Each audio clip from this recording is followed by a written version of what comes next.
بسم اللہ الرحمن الرحیم۔ السلام علیکم ناظرین۔ تاریخ میں بہت سے ایسے واقعات ملتے ہیں جس میں بڑے بڑے بادشاہوں نے نہ صرف بہادری اور دلیری کے ساتھ حکومتیں قائم کی، بہت سے ایسے موقعوں پر جہاں کوئی دوسرا راستہ دکھائی نہیں دیتا تو وہ بادشاہ چند ہی لمحوں میں ہر قسم کے مسائل کا حل نکال لیتے۔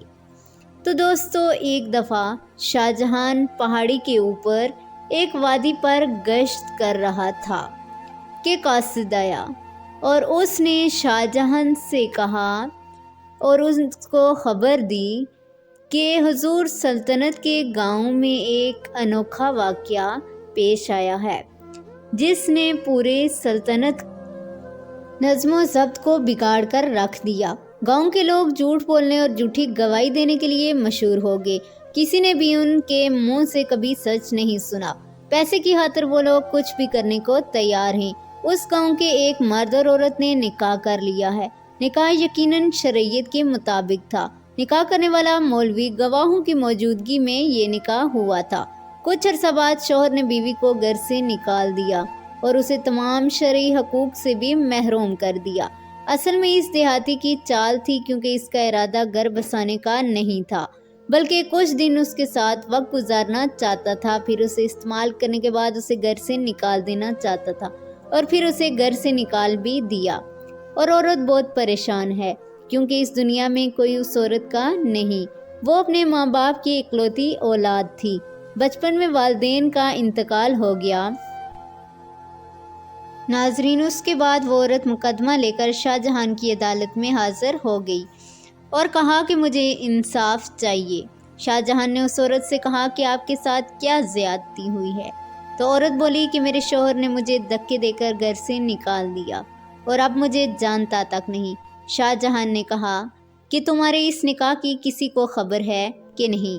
مطلب کوئی گواہ یا نکاح پڑھانے والا مولوی ہے؟ تو کیا عورت نے کہا کہ ہمارا نکاح شریعت کے عین مطابق ہوا تھا۔ شاہ جہان نے پوچھا کوئی گواہ ہے؟ تو عورت نے کہا 6 گواہ بھی تھے، انہی کی موجودگی میں یہ نکاح ہوا تھا، پر ایک مولوی صاحب جو ہمارے علاقے کا ہے اس نے نکاح پڑھایا تھا۔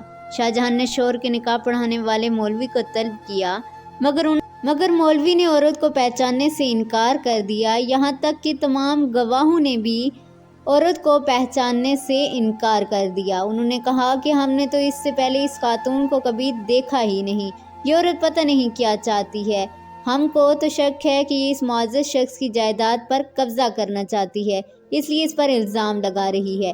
شاہ جہان نے خاتون، مولوی صاحب، شوہر اور گواہوں کو بیک وقت گہری نظروں سے دیکھتے ہوئے خاتون سے پوچھا کیا تمہارے شوہر کے پاس کتے ہیں؟ خاتون نے کہا ہاں، میرے شوہر کے گھر میں ایک کتا اور ایک کتیا ہے جو اس نے گھر کی حفاظت کے لیے رکھے ہوئے ہیں۔ تو شاہ جہان نے کہا کہ کیا تم ان کتوں کی گواہی کو قبول کر لو گی؟ تو عورت بہت حیران ہو گئی اور سوچنے لگی کہ بادشاہ سلامت نے ایسی بات کیوں کہی۔ خاتون کہنے لگی کہ بادشاہ سلامت، آپ کی بات مجھے عجیب لگی ہے، بے زبان جانور میری گواہی کیسے دیں گے؟ مجھے آپ کی اس بات کی سمجھ نہیں آئی۔ شاہ جہان نے خاتون سے کہا جیسا میں کہہ رہا ہوں اور جو پوچھ رہا ہوں مجھے اتنا ہی جواب دو، میں تمہارے معاملے میں پورا انصاف کرنے کی کوشش کر رہا ہوں۔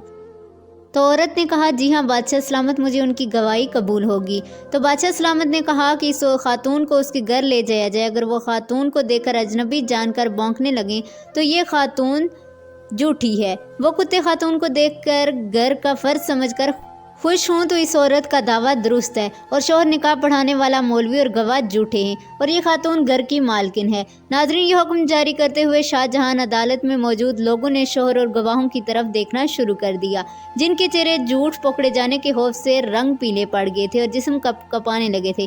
فیصلہ تو ہو چکا تھا کہ کان سچا ہے اور کان جھوٹا ہے۔ خیر، خاتون کو دیہاتی کے گھر میں لایا گیا، کتوں نے بونکنے کے بجائے عورت کا استقبال کیا اور اس کے پاؤں چاٹنے لگے۔ ناظرین، بادشاہ سلامت نے سپاہیوں کو حکم دیا کہ سب کو گرفتار کر لیا جائے۔ دوستو، اس دوران شاہ جہان نے ایک تاریخی جملہ کہا جس کو سن کر تمام گاؤں والوں کے سر شرم سے جھک گئے۔ شاہ جہان نے کہا کہ بدترین بستیاں وہ ہیں جن کے باشندوں سے زیادہ ان کے کتے سچے ہیں۔ افسوس ہے کہ تم لوگوں پر کہ مال و دولت کے بدلے کچھ دنیاوی فائدے کے بدلے میں جھوٹ بولتے ہو اور اپنا ایمان تک بیچ دیتے ہو۔ یاد رکھو، دنیا اور دنیاوی فائدے بہت عارضی ہیں اور بہت جلد ختم ہو جانے والے ہیں، جبکہ آخرت کا عذاب بہت طویل ہے اور بہت تکلیف دینے والا ہے۔ اور کہا کہ آپ لوگ اللہ سے نہیں ڈرتے۔ ناظرین، امید ہے کہ آپ کو شاہ جہان کی یہ ویڈیو اچھی لگی ہوگی۔ اگر آپ لوگوں نے چینل کو ابھی تک سبسکرائب نہیں کیا تو سبسکرائب کر دیجئے تاکہ اسی طرح کی سبق آموز ویڈیوز آپ تک پہنچتی رہیں۔ شکریہ۔